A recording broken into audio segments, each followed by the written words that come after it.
জয় হিন্দ বন্ধুরা, তোমরা যারা ইউনিফর্মে দেশ সেবা করতে চাও তাদের জন্য একটি দুর্দান্ত সুযোগ এসেছে। স্টাফ সিলেকশন কমিশন এসএসসি আনুষ্ঠানিকভাবে এসএসসি সিপিও 2025-এর বিজ্ঞপ্তি প্রকাশ করেছে, যেখানে দিল্লি পুলিশ এবং কেন্দ্রীয় সশস্ত্র পুলিশ বাহিনীতে সিএপিএফে সাব ইন্সপেক্টর এসআই নিয়োগের জন্য আবেদন চলছে।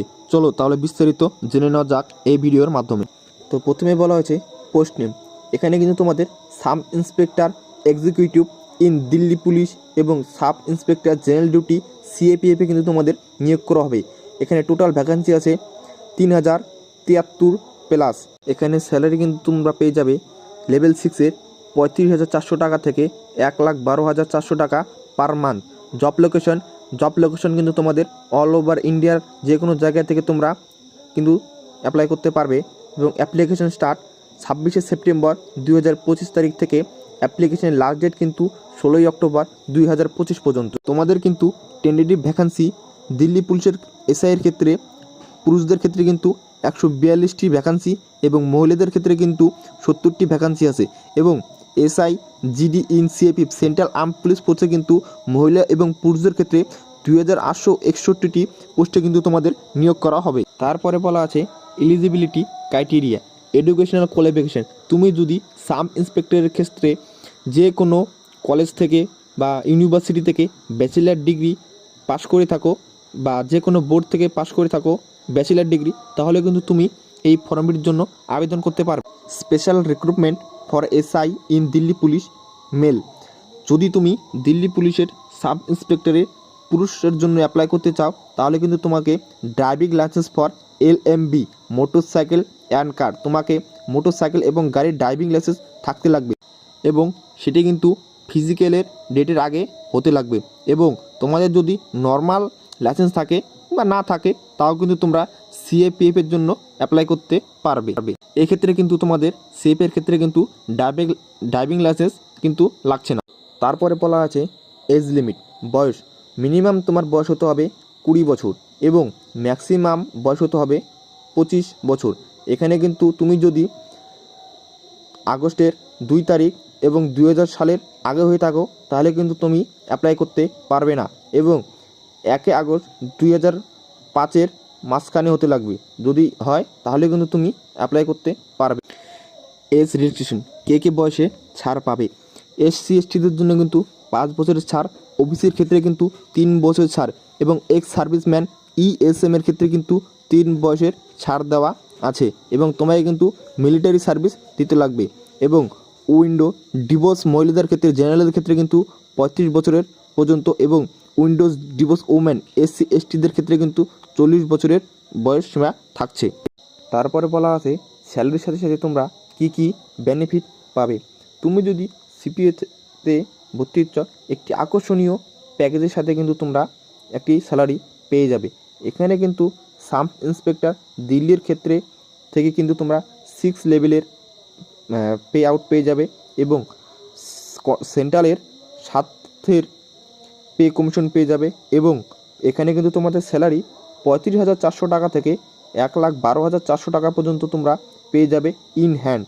এবং তুমি যদি সিপিওর ক্ষেত্রে সিএপিএফের ক্ষেত্রে পোস্টিং পাও এবং তুমি যদি সিটি পোস্টিং পেয়ে যাও এবং তোমাকে কিন্তু 50,000 টাকা পার মান্থ প্রথম থেকে দেওয়া হবে এবং তার সাথে সাথে পেয়ে যাবে তোমরা DA, HRA house rent allowance, TA transport allowance, NPS national pension system. এখানে সিলেকশন প্রসেস কী দেওয়া আছে, প্রথমে তোমাদের হবে পেপার 1 কম্পিউটার বেস টেস্ট। এখানে তোমাদের 200টি কোশ্চেন থাকবে 200 মার্কের এবং তোমরা সময় পেয়ে যাবে 2 ঘন্টা এবং নেগেটিভ মার্কিং থাকবে 0.25 মার্ক। তুমি যদি 4টি কোশ্চেন ভুল করো তাহলে কিন্তু তোমার 1 নাম্বার কেটে নেওয়া হবে। এখানে তোমাদের সাবজেক্ট থাকছে জেনারেল ইন্টেলিজেন্স অ্যান্ড রিজনিংয়ের ক্ষেত্রে 50টি কোশ্চেন 50 নাম্বার এবং জেনারেল নলেজ এবং জেনারেল অ্যাওয়ারনেসের ক্ষেত্রে 50টি কোশ্চেন 50 নাম্বার এবং ম্যাথের ক্ষেত্রে 50টি কোশ্চেন 50 নাম্বার এবং ইংলিশের ক্ষেত্রে 50টি কোশ্চেন 50 নাম্বার। এবং এখানে তোমাদের কিন্তু টোটাল 4টি সাবজেক্ট থাকছে এবং টোটাল 200টি কোশ্চেন এবং 200 মার্কের মধ্যে কিন্তু তোমাদের এক্সাম হবে। তোমরা যদি রিটেন এক্সাম ক্লিয়ার করে নাও তারপরে কিন্তু তোমাদের হবে ফিজিক্যাল টেস্ট। এখানে কিন্তু তোমাদের ফিজিক্যাল টেস্ট দুইভাবে হবে। প্রথম হবে পিএসটি, তোমাদের প্রথমে হাইট এবং চেস্ট মাপা হবে, তারপরে কিন্তু হবে পিইটি। যদি তুমি পিএসটিতে পাস করে যাও কিন্তু তারপরে কিন্তু তোমার পিইটি হবে, যেখানে তোমাদের রান হবে, হাই জাম্প হবে, লং জাম্প হবে, তারপর হচ্ছে তোমার শর্টপুট হবে এবং মহিলার এবং পুরুষ দুজনের উভয়ের ক্ষেত্রে কিন্তু রান ম্যান্ডেটরি করে দেওয়া আছে। তোমরা যদি পিইটি এবং পিএসটি ক্লিয়ার করে নাও তারপরে কিন্তু এখানে তোমাদের পেপার 2 এক্সাম হবে। এখানে কিন্তু ইংলিশ ল্যাঙ্গুয়েজে কিন্তু তোমাদের কোশ্চেন হবে। তোমাদের কিন্তু সাবজেক্ট থাকবে ইংলিশ ল্যাঙ্গুয়েজ, টোটাল কোশ্চেন থাকবে 200টি এবং ম্যাক্সিমাম নাম্বার কিন্তু 200টি, মানে প্রত্যেকটি কোশ্চেনের জন্য কিন্তু 1 করে নাম্বার। ডিরেকশন এখানে কিন্তু তোমরা টাইম পেয়ে যাবে 2 ঘন্টা এবং নেগেটিভ মার্কিং থাকবে 1-4, মানে তুমি যদি 4টি ভুল করো তাহলে কিন্তু তোমার 1 নাম্বার কেটে নেওয়া হবে। তারপরে যাদের পেপার 2 ক্লিয়ার হয়ে যাবে তাদের কিন্তু ডিএমই মানে ডিটেল মেডিকেল এক্সামিনেশনের জন্য কিন্তু তোমাদের ডাকবে। এখানে কিন্তু তোমাদের মেডিকেল হবে এবং ডকুমেন্ট ভেরিফিকেশনের মাধ্যমে কিন্তু তোমাদের নিয়োগ করা হবে। এই রইল তোমাদের সামনে ফুল সিলেকশন প্রসেস। এরপরে থাকছে কিন্তু তোমাদের কিভাবে আবেদন করবে, আবেদন প্রক্রিয়া কিভাবে আবেদন করবে। প্রথমে বলে দেওয়া আছে তোমাদের অফিসিয়াল ওয়েবসাইটে যেতে হবে এবং সেখানে কিন্তু লিঙ্ক দিয়ে দেওয়া আছে। তারপরে তোমাদের one time registration OTR process করতে হবে এবং তোমাদের basic details, mobile number, email ID এবং আধার নাম্বার দিয়ে দিতে হবে। তারপর 3 নম্বরে বলা আছে ওয়ান টাইম রেজিস্ট্রেশন যাদের করা আছে তারা লগ ইন করবে এবং ইওর অ্যাকাউন্ট নাম্বার দেবে এবং রেজিস্ট্রেশন নাম্বার দেবে এবং পাসওয়ার্ড দেবে। 4 নম্বরে বলা আছে তারপরে চলে যাবে তোমরা নোটিফিকেশন অপশানে। সেখানে অ্যাপ্লাই বলে একটি লেখা আছে, সেখানে লেখা থাকবে sub inspector in Delhi police and central arm police force examination. সেখানে তোমরা ক্লিক করবে। তারপরে চলে যাবে 5 নাম্বার, সেখানে কিন্তু অ্যাপ্লিকেশন ফর্ম থাকবে। যাদের OTR করা আছে তাদেরটা কিন্তু অটোমেটিক নিয়ে নেবে এবং যাদের OTR করা নেই তারা কিন্তু পুনরায় ভরবে। তারপরে 6 নম্বরে বলা আছে চুজ ইওর পারফরমেন্স।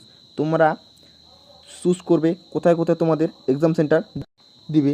এর ক্ষেত্রে কিন্তু ক্যান্ডিডেটরা 3 জায়গায় তাদের এক্সাম সেন্টার পারফরমেন্স দিতে পারবে, তোমাদের পছন্দ মতো তোমরা দিয়ে দেবে। 7 নম্বরে বলা আছে এখানে কিন্তু তোমাদের লাইভ ফটো দিতে লাগবে। এখানে কিন্তু তোমাদের প্লেন ব্যাকগ্রাউন্ড লাগবে এবং ক্যাপ, মাস্ক এসব পরে কিন্তু ফটো নিবে না। তারপরে বলা আছে 8 নম্বরে তোমাদের স্ক্যানিং করে সিগনেচার আপলোড করতে লাগবে স্পেশাল ফরম্যাটে। এরপরে কিন্তু তোমরা সাবমিট করে দেবে। এখানে কিন্তু তোমাদের অ্যাপ্লিকেশন ফিস লাগছে জেনারেল, OBC এবং EWCর ক্ষেত্রে 100 টাকা এবং মহিলাদের ক্ষেত্রে SC ST এক্স সার্ভিসম্যানদের ক্ষেত্রে কিন্তু কোনো ফিস লাগছে না এবং যারা SC ST মেল ক্যান্ডিডেট তাদের কিন্তু এক্সাম ফি দিতে লাগবে না। তারপরে তোমাদের বলা আছে ইম্পর্টেন্ট ডেটস।